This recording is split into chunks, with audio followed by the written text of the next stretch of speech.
If your calendar doesn't have room for your goals, you're not going to achieve them. If your life doesn't have room for your goals, you're not going to achieve them. Welcome back. If you're new here, welcome. My name is Rodna and welcome to The Starting Point. And on this channel, we talk about all things to work smarter, not harder, and make use of the time that we have. So you're in the right place. Be sure to subscribe and turn that notification bell. Have you ever set goals and really thought, ooh, these goals are the best goals? You've taken your time, you've planned it out, and you've thought this is the time you're going to execute those goals. And for some reason, they fall flat on their face and you never actually achieve them. You're not alone. The University of Scranton did a study and found that only 8% of people achieved their New Year's resolutions. So you're not alone, but there are things that you can do to avoid not achieving your goals. What's the point of setting your goals if you aren't going to execute? People are good at planning, but not so good at executing. So I'm going to share tips or 5 things you may be doing that are stopping you from achieving those goals, and decide today that you're going to do something differently, because insanity is doing the same thing over and over and expecting different results. So when you know better, you do better. In this video, we'll talk about why your goals aren't working, or why you aren't working your goals, whichever one fits you. And I'll be sharing what you can do to fix that, to help you achieve the goals and live the life of your dreams. So the first reason why your goals might not be working, or you might not be achieving your goals, is you're not actually motivated or encouraged or passionate about that thing. A lot of us set goals that we think we should be doing, or we set goals because it's the new year and a lot of people are, buying workout clothes and joining the gym membership. So you jump on the bandwagon and you do the same thing, even though it's not necessarily something that you want to do.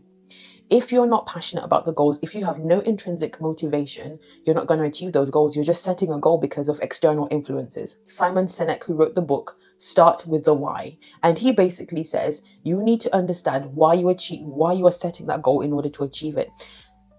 There has to be some sort of internal motivation and internal encouragement, that when motivation goes, when you don't really feel like doing it anymore, there has to be something internally that keeps you wanting to achieve your goal. So if you're just signing up, you're just joining the gym because your friend is doing so, there's no internal motivation there. And surely you're going to go once, you're going to go twice, you might even go for the whole month, but eventually you're going to stop and you're not going to achieve that goal. Because why? There's no intrinsic motivation. You haven't established why you want to achieve that goal. So regardless of what your goal is, ask yourself, why do I want this? Why is this important to me? And why now? If you can't answer those questions, you're not going to achieve your goals. You're less likely to achieve the goals that you set. So number one, you may be failing because you have no motivation and you're not passionate about it. It's not something that you actually want to do, and you just feel maybe compelled to do so because other people are doing it, or somebody else told you that you need to be doing it, or maybe you saw someone else. So if you ask yourself why and you aren't able to answer those questions, don't set the goal. Set the goal that's going to motivate you. When your motivation goes, because motivation will go, it's your why that will keep going. It is your why that will keep you moving past motivation and get you to where you need to go. So I ask you today, why did you set your goals? Why did you set that goal? Is it because you want to achieve it? Why do you want to achieve it? The second reason why you might not be achieving your goals is they're too vague. They are just wishy-washy. You want to read more. What does that even mean? You want to lose some weight. What does that even mean? When your goals are not specific, they're not measurable, they're not attainable. When your goals aren't specific, you're not going to achieve them. And so often we have these, it's a wish. It's not a goal, it's a wish. A goal is specific, it's measurable, it's time bound. It's something that you know exactly what you're going to do. So if it's not that, you're not going to achieve it. So for example, someone will say, I want to lose some weight, or I want to read some more. So for example, let's say someone has a New Year's goal of reading more. Okay, what does that actually mean? How many more times? What do you want to read? So it has to be specific. It has to be measurable. It has to have an end goal. It has to have a deadline to it. Have you noticed when I was at uni, I was not like this, by the way, or maybe just a little bit, but you'd find that people would get assignments and they would have months to do it. But 3 days before the assignment is due, you will find people in the library pulling all-nighters, drinking Red Bull to achieve that goal, to submit the assignment. Why? Because there's a deadline. When your goals don't have a deadline, you're not doing anything. You will never achieve those because there's no hard stop. A lot of the times people work towards businesses or corporations, they work towards quotas. So you'll find that at the end of the year, people are working extra hard because they have to meet the deadline. They have to meet they have to meet a specific deadline. People work best when there is a deadline. If there's no deadline, you're not motivated to achieve that goal. So is it specific? If you say, I want to lose some weight, what is some weight? I want to lose 15 pounds in 12 weeks. Is better than I want to lose some weight this year. That doesn't mean anything. So the more specific it is, the more measurable it is. I'm losing 15 pounds. That is something that you can measure. It's something that you can track, and it has a deadline in 12 weeks. So maybe you're setting goals that are so vague. I want to travel more. What does that mean? What traveling more means to me may be different to what it means to you. So you have to really set down and set clear goals. And a good way of doing it is asking the 5 W's. What is it that you want? Why do you want it? How are you going to get it? Where are you going to do it? And who are you going to do it with? Who are you going to do it with? Ask yourself why. Who, what, where, when, why.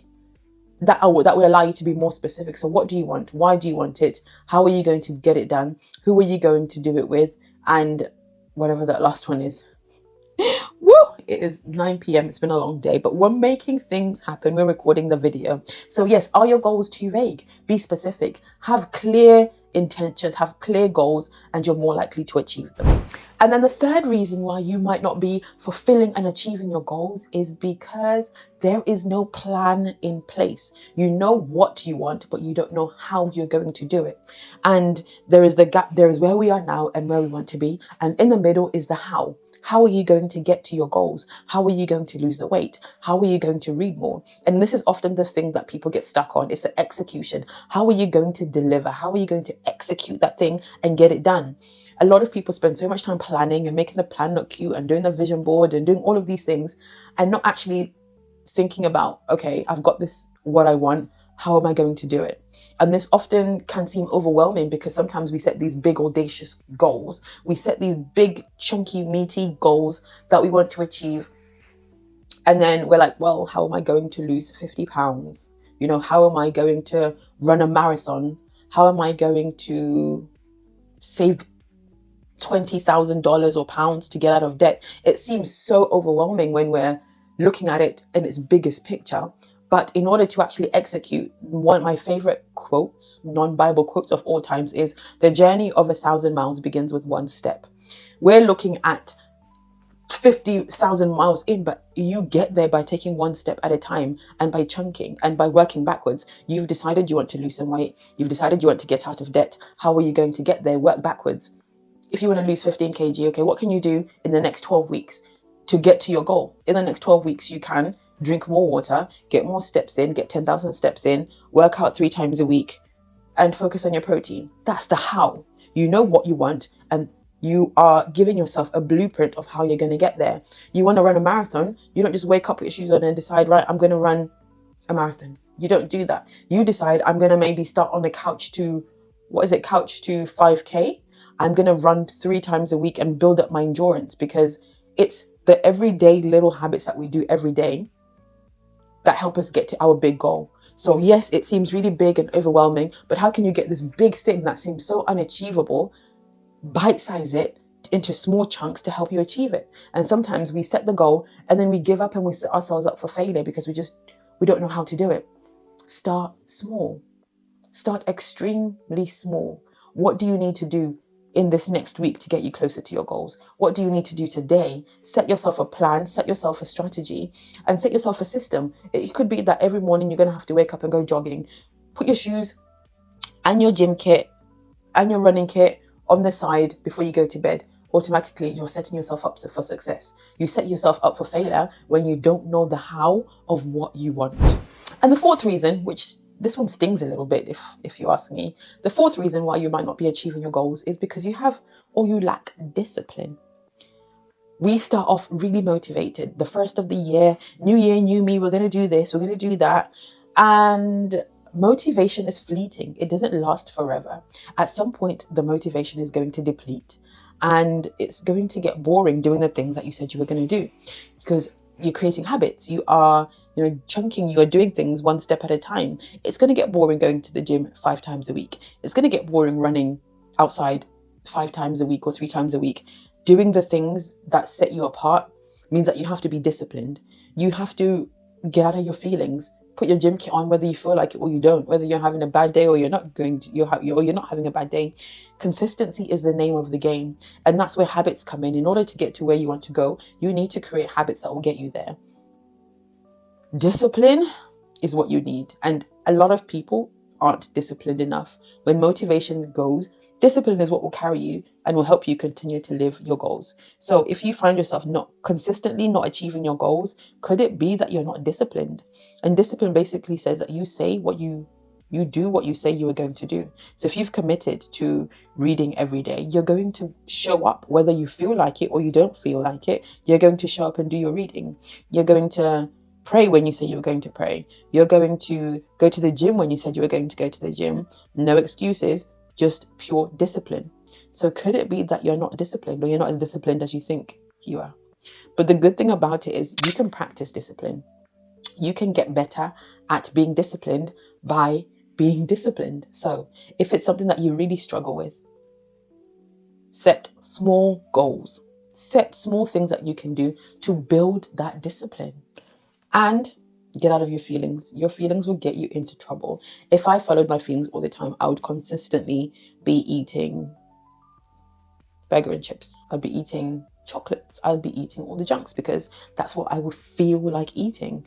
But discipline is getting out of your feelings and doing it anyway.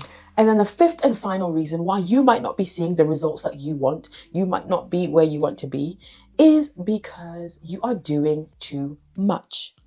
Maybe you are juggling lots of things at the same time. Maybe you are spinning lots of things and you just don't have the time for your goals. Look at your calendar and you've not made space for the things that you want. You've not prioritized the goals that you say you've not prioritized the goals that you said you're going to achieve. So for example, let's say going again with the marathon. You've decided and you said, I want to run the marathon. But in your calendar, you've not made space for it. Your calendar is busy, your life is busy, and you've not created the space which allow you to start training, which will allow you to then do the marathon. So go look on your calendar, or go just have a look at your day or look at your week and think, okay, I've set these goals. Where am I going to fit that in? And it might be you saying yes to running the marathon means you saying no to something else. So it could be for a season, you're going to focus on running every week, 3 times a week or 4 times a week. And that means that you don't have time to see your friends every day. We have to make sacrifices for our goals.